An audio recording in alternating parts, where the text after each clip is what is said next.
What does man up mean to you?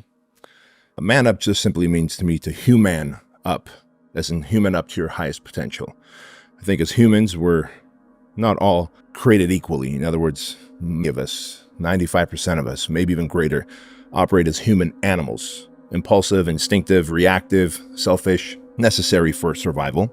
However, consciousness dictates that we evolve to our highest self, that we become selfless, that we become servants, and that there is no user's manual that teaches Chris how to go from human animal to human being, consciousness, radiance, connected to source or creator, right?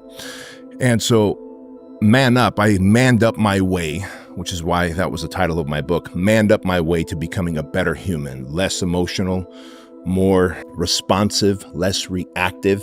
And that led to becoming a better leader, better entrepreneur, better husband, better father, led to overcoming many of my childhood traumas, sexual abuse, physical abuse. But I can tell you that when you man up to your higher self or human up to your higher self, it's a gift. It's a gift. And we all start as human animals because I believe that is our number one purpose. We have to first develop and work through to then find our true purpose to serve humanity. I'm feeling the word ascend here, to transcend. Yeah, to become better than your base instincts, to transcend and include in Wilburian language.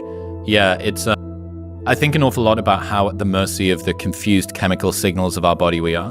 The reason that we do many things is because of the paths of least resistance or societal norms or what we learned when we were a kid or the way that we dealt with past traumas or that thing that we want right now.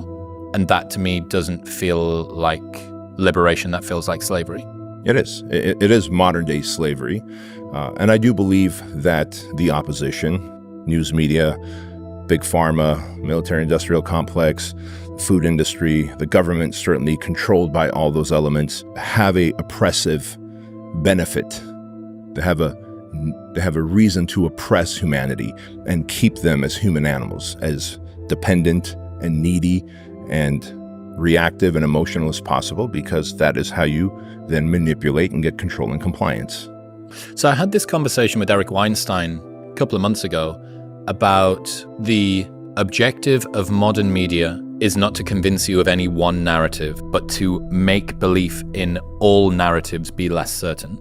And I don't disagree. I think that fire hosing as a tool is very useful in making people uncertain about the future. What I couldn't get to, and Eric couldn't either, was what is the end goal usefulness of that? Because I don't just see people being compliant citizens. I have seen as many, if not more people, use their new distrust in mainstream media and pharma companies and so on and so forth. I've seen as many people use that as the activation energy to become almost rebels as I have people roll over backward and say, please, Mr. Big Government, just tell me what to do.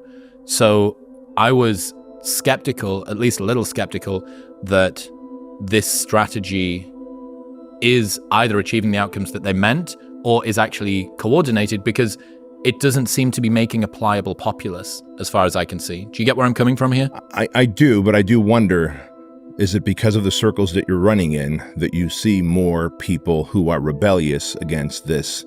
Does that make sense? A friend group of middle fingers. Yeah. If we were to go hang out, and I'll use this term exactly as I mean it, with the peasants of humanity, the majority, the unwashed masses, the human animals, they are the majority, you would see that we and the circles that you hang out with are the minority.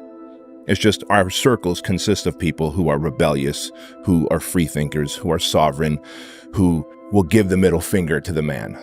We are the minority. Do you think you need to be cautious of using words like the peasantry of humanity, the unwashed masses? Do you worry that that might be dehumanizing sometimes? No, because I hope that that is triggering to most so that they will understand the point that I'm making. I love humanity. I will fight for humanity. And I pray that the masses stop living at the bottom of the mountain and take the journey to the top. Because when they do, as we talked about earlier, transcendence takes place. But first they have to get triggered. First they have to be told what no one else is willing to tell them, that they are the unwashed masses, that they are slave labor, that they are there to just work, be in debt, pay taxes, die, lose the majority of your inheritance to the government so that your kids can repeat the cycle. That should piss them off enough to want to transcend. In the process, will I get some hate messages? Absolutely. I'm not a stranger to that. It's Alex Hormozy is the guy that I think taught me most about nudging your view of activation energy from just being something which has to be positive sum to being able to use something which is actually a really negative fuel source to kick you out of the bottom. So his idea is people need some sort of motivation, some sort of justification to make changes. Most people have way more pain than they do pleasure. Use what you have. Right. And that is absolutely true. And resentment of your message, resentment of you, of being accused of being the unwashed mass peasantry is also part of that activation energy. Sure. Well, Tony Robbins says that more people take action to avoid pain than to gain pleasure. And so we know that to be true. And as I say those words, make no mistake about it, and I talk openly about this, I was peasant class. I was beyond blue collar. I was the unwashed masses. I was the guy that was dependent on government when I came here from the Soviet Union, lived in Section 8 housing, had Medi-Cal and Medicare, sought out the cheapest ways to live because I wasn't prepared to do my part. And so I was that guy. And had I not had a mentor in my early 20s who slapped sense into me this very way, I don't believe I would have had that awakening. And I believe it's our job to pay it forward. So it's a tough love mentor, which presumably shapes how you then look to mentor people moving forward. I would say so. Jim Franco was definitely a curmudgeon-y old East Coast guy, entrepreneur who definitely mentored me with hard love. Why do you think the story that we tell ourselves influences our lives so much? Well, the story that we tell ourselves is a byproduct of what happened to us, what people tell us, like, oh, well, you're big boned. You've always been clumsy. Everyone in our family's fat. You know, like this is what I've heard. I'm not pointing to you per se. I'm just pointing to myself. This is what I've heard, right? So if that's the story, we start piecing together what? An identity. Oh, well, if that's my story, this must be my identity. I'm clumsy, big boned, supposed to stay fat, not supposed to be active, clumsy. Got it. Now that I know that's my identity, which by the way is a false identity, we go into life looking for evidence to validate that identity, and you will always find what you're looking for. Yeah, the reticular activating system is one hell of a drug. You buy a new car, you see that there were never these many cars on the road before because you're looking for it. Yeah. I heard a really phenomenal quote a year ago to do with cynicism. People with low self-esteem will always find a way to be miserable. And it's this predisposition that you have to look for the thing that you're looking for confirmation bias. The world is the way that I predicted it to be. Mm-hmm. We were talking earlier on about control and the fact that there is a comfort in knowing. And even if that knowing is even if that knowing is not accurate or useful, if it feels like it's predictively correct because you can warp what you see to retrofit what you believe, you end up with a world that feels like it's in control. Yes. And when you feel like you have some sense of control, then you have less stress, less anxiety, etc. Now, you may not have a quality of life, at least a great quality of life. You may not have great income. You may not be of the best health, but at least it fits your locus of control and you're able to have some predictable results. Someone, your neighbor in the very next house, could have a very different life experience because of how they view the world. Even if their material conditions are exactly the same. Correct.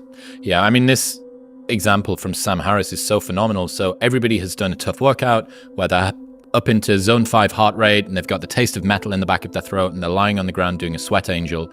That, even though objectively it's an uncomfortable feeling, is oddly satisfying because of the story you tell yourself about what that means. I deserve this. This is making my body better. If you had that sensation spontaneously arise in traffic, you would jump out of the car and try and go to the hospital, right? You would think that you were having some sort of heart attack, dripping with sweat and a heart rate and all this stuff.